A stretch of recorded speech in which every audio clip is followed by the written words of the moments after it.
आज की मांग 25। बहुत बार जीवन में ऐसा हो सकता है, हमने सोचा हो और कुछ हो जाता है और ही कुछ।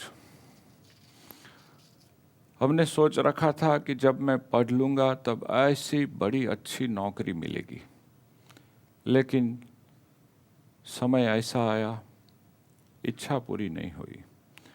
हमने सोचा था कि मैरिज के बाद हम लोग बहुत सुखी हो जाएंगे, लेकिन और भी कुछ प्रॉब्लम हो गया। ऐसी सिचुएशन में प्रायः हम लोग हताश, निराश हो जाते, डिप्रेशन में चले जाते हैं।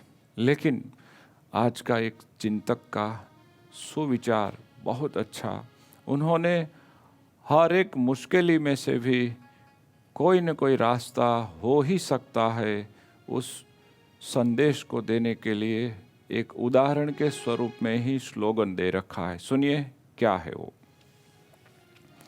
दूध के फटने से वे लोग हताश हो जाते हैं जिन्हें रसगुल्ला बनाना नहीं आता।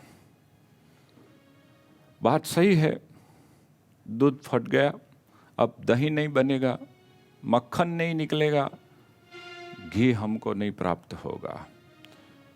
खैर, दही, मक्खन और घी नहीं बन पाया, लेकिन रसगुल्ला तो अवश्य ही बन सकता है यदि हमको आता हो।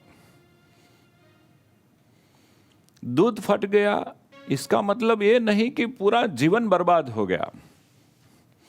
दूध फट गया उसका मतलब ये नहीं कि हम भूखे मर जाएंगे।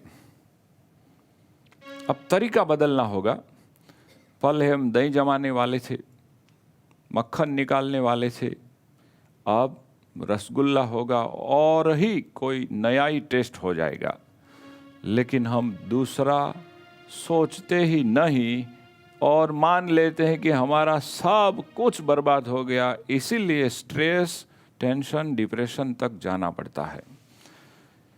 मैंने सुना है भगवान जब एक दरवाजा बंद करता है तब दूसरा अवश्य ही खोल देता है,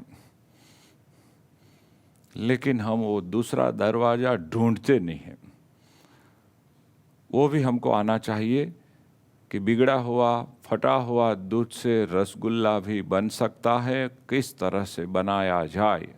यदि हम पहले से ही सीखे न हो तो किसी को पूछ करके भी सीख ले।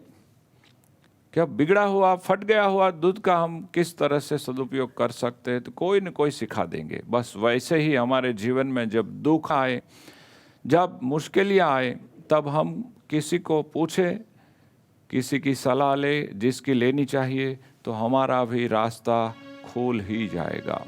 मैंने सुना था कि हमारे प्रधानमंत्री श्री मोदी जी की पर बहुत बार किसी न किसी वार कर दी है, लेकिन जब भी किसी भी शब्द प्रयोग करके उसके विरोधी ने जब वार की, तब उन्होंने उस शब्द प्रयोग का इस ढंग से सदुपयोग किया जिसमें उनकी जीत पक्की हो गई।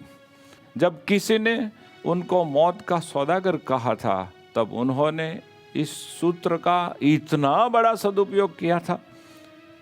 जब किसी ने चोर, चौकीदार ऐसा कुछ बोल दिया था, तब उन्होंने एक ऐसा आंदोलन छेड़ दिया था, भारत में ऐसा कभी नहीं देखने मिला था। इसका मतलब फटा हुआ दूध से भी वो रसगुल्ला बनाना जानते हैं, हम नहीं जानते। यदि हम भी सीखे तो हमारी ज़िंदगी में भी मुश्किलें आने पर भी हम किसी न किसी तरह से सुखी हो सकते हैं।